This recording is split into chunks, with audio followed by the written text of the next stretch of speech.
Magin is the guy behind, again, started off, he did Ryan Pineda's vertical videos in early COVID days. He's got like a couple 100,000 followers himself. He has an agency of about 12 to 15 people. And I was there with not only him, but there was guest speakers, and then there was other people there like myself that are influencers in the space, and they're viral marketers. So we were collaborating and talking and hearing all sorts of crazy stuff. But the big thing from Ryan that I took away, besides the business stuff, I don't want to get into that. If you want business information, like how he structures the agency, stuff like that, let me know. I can share a little bit below. He's going to be putting that stuff out on his YouTube channel.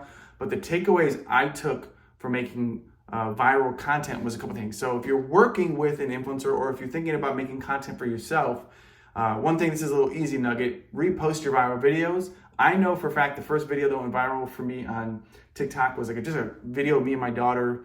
And every time I would post it, it would do like 1 million views. So I posted maybe 3 to 4 times since like 2020 or 2021, whenever it went out. I probably don't post it enough. And then I have tons of videos that have done 100,000 views or done millions of views that I don't post enough. But sometimes I'll take them and post them to Instagram, and they go viral on Instagram. But he's saying we'll often take a video that does 1 million views and post it like once a month, because that video would just technically just go until it doesn't. So I think that's a good lesson. I mean, if you're trying to grow your accounts, get in front of a lot more people, post your viral stuff often. The other thing he said, some of his clients would experiment by putting ad dollars, which is something I'm going to test as well, putting ad dollars behind a viral video.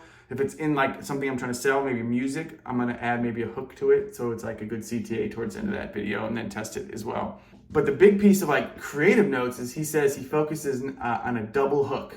So we all have heard like your hook, educate, retain, whatever format of that hook story offer.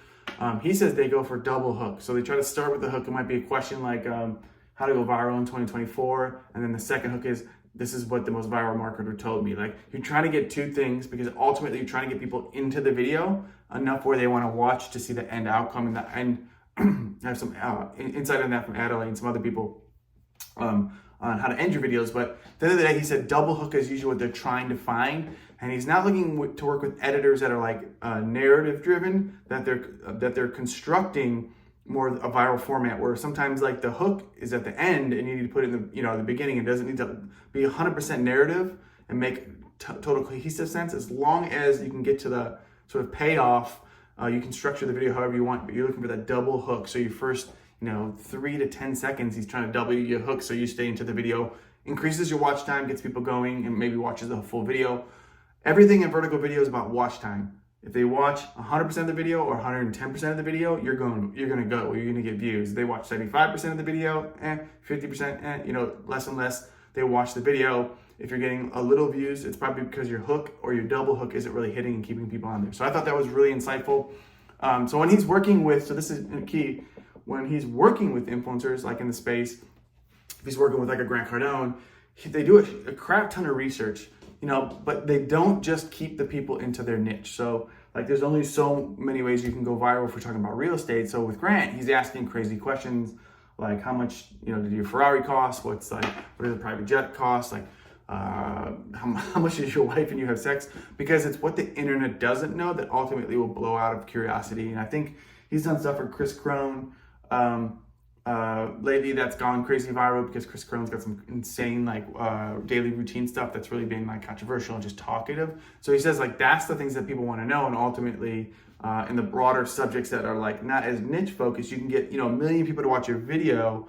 That brings different people into your world to watch other videos, and then they can basically watch your core stuff. So I have a couple schools of thought to that. You can definitely stick to your niche and just not worry about as much viralness, but building an audience that's going to activate on your CTA. I think that helps. But I think it does help to have both. I often will do, I like a reaction video series that goes viral.